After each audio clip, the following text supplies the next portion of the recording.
औज़ुबिल्लाहिमिनश्शैतानिर्रजीम बिस्मिल्लाहिर्रहमानिर्रहीम।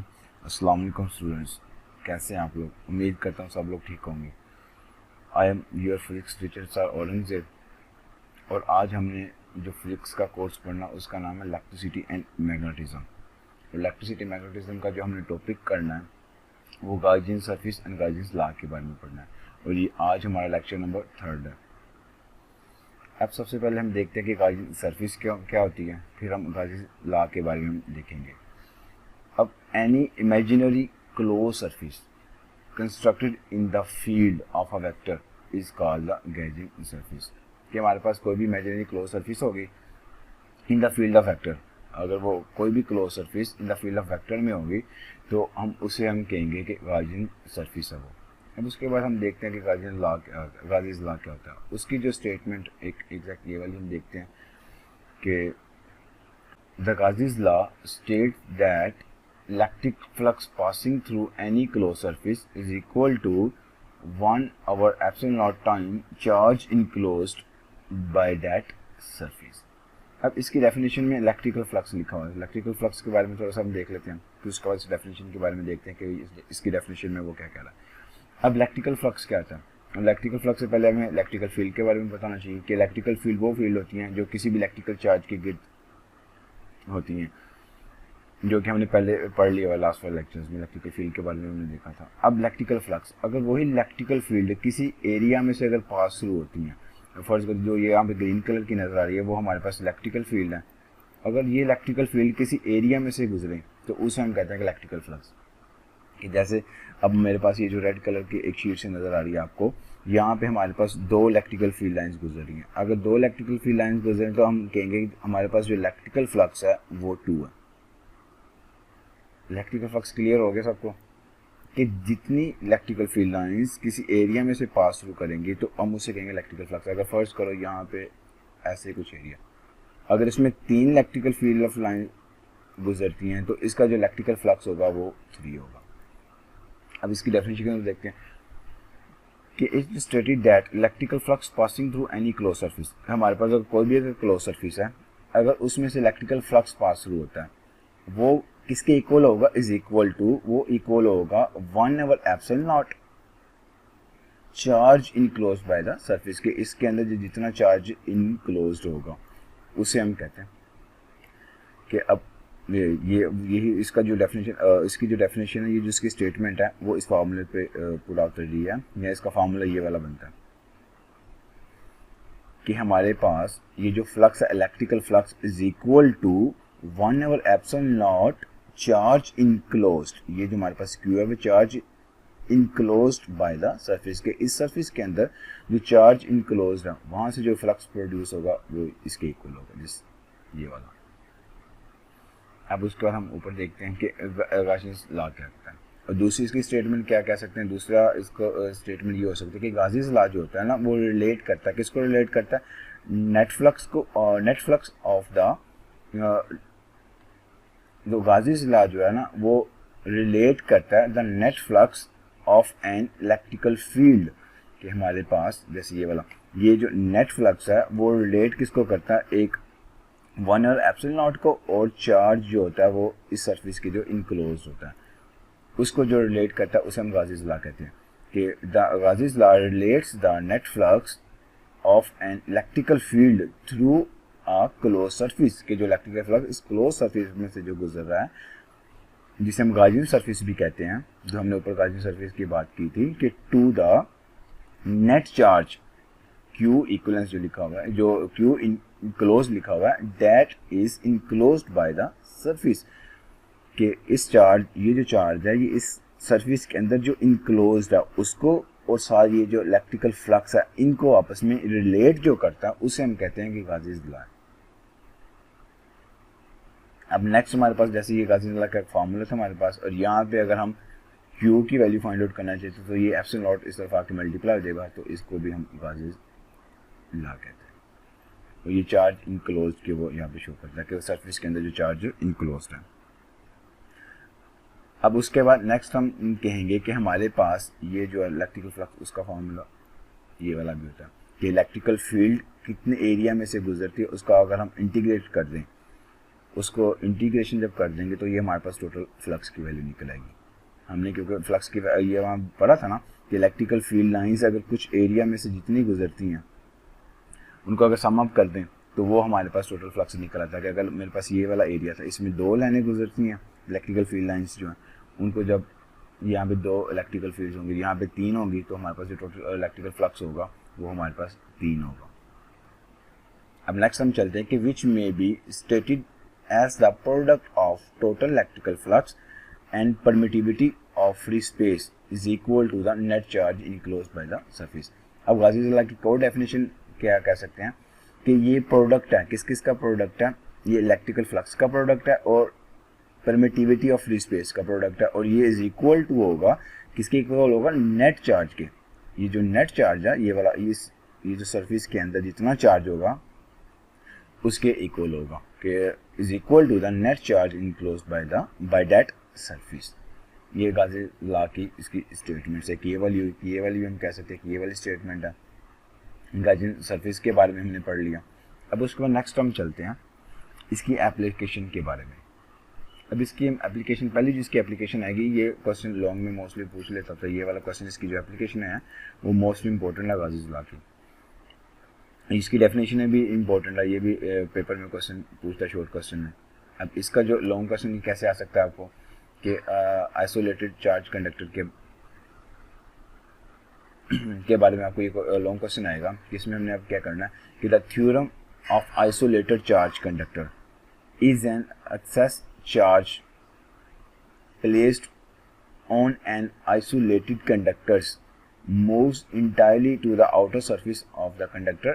None of all the excess charge is found within the body of the conductors. कहते हैं कि अगर हमारे पास एक आइसोलेटेड कंडक्टर्स है, जैसे फर्ज करो एक हमारे पास ये आइसोलेटेड कंडक्टर है, इसकी रोड है कुछ, कहता है कि यहाँ पे जो इसके इलेक्ट्रिकल जितने भी इलेक्ट्रॉन्स हैं इसके जो चार्ज होंगे वो इसकी आउटर सरफेस में आ जाएंगे, और विद इन द बॉडी जो होगा ना, within the body of the conductors के यहाँ पे none of the excess charge के इसके अंदर जो चार्ज होंगे वो नन ऑफ होंगे, मतलब उसमें एक्सेस चार्ज नहीं होंगे इन द बॉडी, इस बॉडी में इसके जो आउटर मोस्ट में सारे इलेक्ट्रॉन्स, इसके आउटर जो बॉडी है वहाँ पे इलेक्ट्रॉन सारे जमा हो जाएंगे।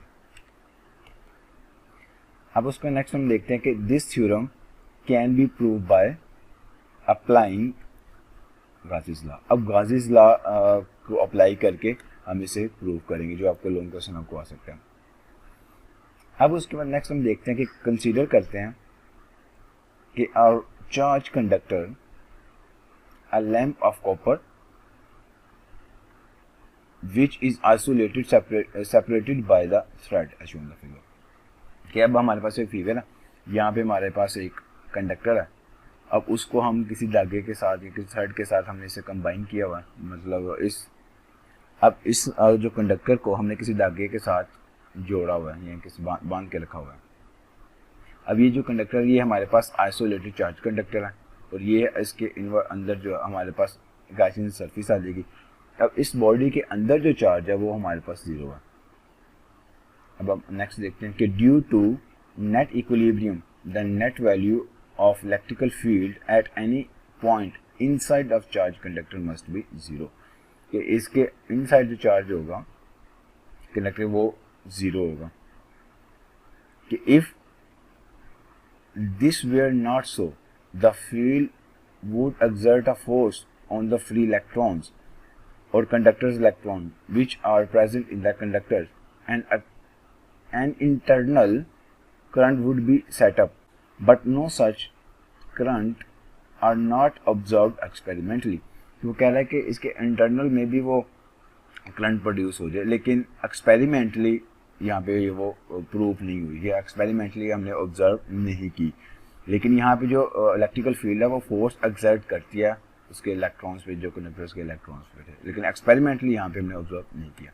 Therefore no net electrical field exert inside the conductor, के उसके इनसाइड पे इलेक्ट्रिकल फील्ड एक्सर्ट नहीं करती। There is no net electrical field, जो नेट इलेक्ट्रिकल फील्ड है वो एक्सर्ट नहीं करती इनसाइड द कंडक्टर। अब उसके बाद आप नेक्स्ट देखते हैं कि अप्लाई द गाज़ीज़ लॉ। अब हमने गाज़ीज़ लॉ को अप्लाई करना। अब गाज़ीज़ लॉ को अप्लाई करने के लिए क्या करेंगे, it is a clear from the figure से हमारा बिल्कुल क्लियर है दैट द चार्ज इनक्लोज्ड, कि चार्ज हमारे पास इनक्लोज्ड, ये हमारे पास जो गाउसियन लॉ का फार्मूला था वो आएगा, by the Gaussian surface is zero, कि अब फिगर में अगर हम देखें तो इनसाइड जो चार्ज है वो हमारे पास जीरो है, ये हमारे पास Q is equal to zero है, और ये हमारे पास गाउसियन लॉ था। तो इनसाइड अगर हमारे पास चार्ज जीरो है तो ये फ्लक्स का फार्मूला हमारे पास ये होता है E डॉट ए, एरिया तो हमारे पास जीरो नहीं होगा, इलेक्ट्रिकल फील्ड हमारे पास जीरो होगी, तो हमारे पास जो फ्लक्स निकलेगा वो हमारे पास जीरो निकलेगा। अब नेक्स्ट हम देखते हैं कि अगर हमारे पास electrical field outside the charge conductor, अब आउटसाइड हम देखेंगे कि उसकी इलेक्ट्रिकल फील्ड क्या होगी। जो हमारे पास, मैंने आपको ये कंडक्टर के बारे में बताया था कि इसका अगर आउटसाइड पे हम देखेंगे कि इसकी इलेक्ट्रिकल फील्ड क्या होती है, मतलब कितनी होती है, उसके बारे में हम देखते हैं। कि जैसे ये हमारे पास कंडक्टर है, इसकी अब आउटसाइड इलेक्ट्रिकल फील्ड के बारे में हम देखेंगे।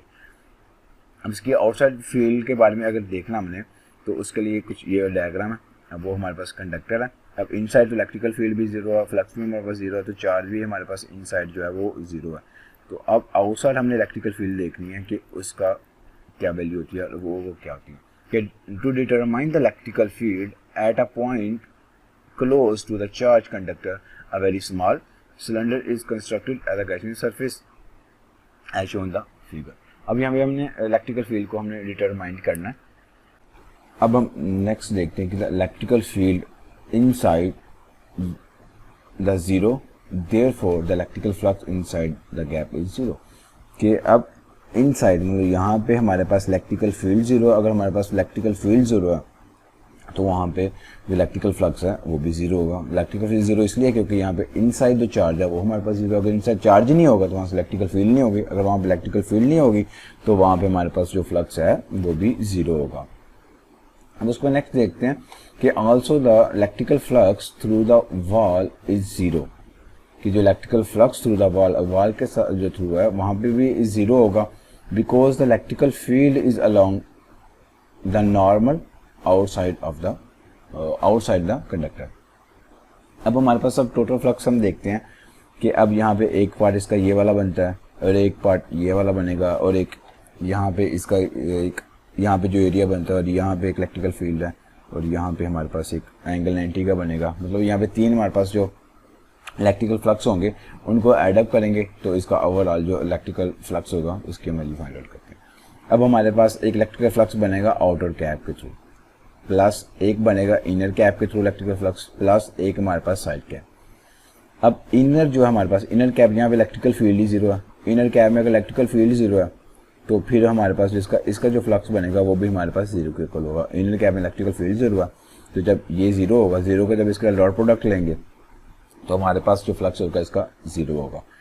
उसके बाद अगर हम बात करते हैं आउटर कैप की, अगर यहाँ पे आउटर कैप में ए और ई के दरमियान जो एंगल बनता है वो 90 का एंगल बनता है, तो जब वो 90 का एंगल बनेगा तो जब हम डॉट प्रोडक्ट लेंगे यहाँ पे कोस थीटा, कोस जो थीटा अगर हमारे पास 90 का होगा तो फिर वो भी हमारे पास जीरो के इक्वल निकलेगा, वो भी हमारे पास ये क्योंकि निकल। अब ये वाला फ्लक्स भी जीरो है, अब फ्लक्स हमारे पास निकलेगा इसमें ई और ए में, इसका जो एंगल है वो हमारे पास थीटा है, जो यहाँ पे जो थीटा हमारे पास होता है वो जीरो के इक्वल होता है।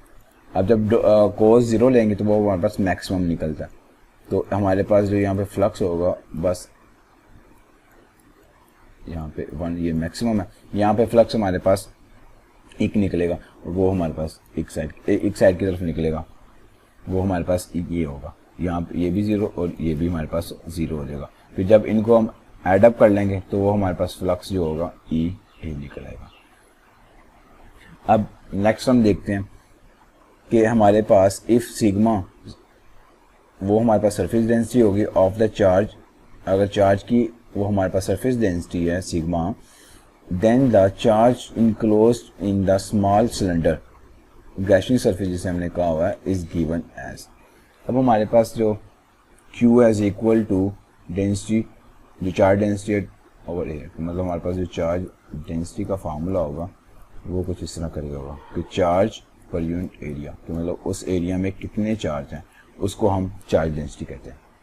तो अगर यहाँ पे Q की वैल्यू फाइंड आउट करनी है तो ए इस तरफ आके मल्टीप्लाई हो जाएगा, अब उसके बाद नेक्स्ट हम देखते हैं कि अब हमने अप्लाई द गाजीज लॉ, हमने गाजीज लॉ अप्लाई करना। गाजीज लॉ का फार्मूला हमारे पास ये था।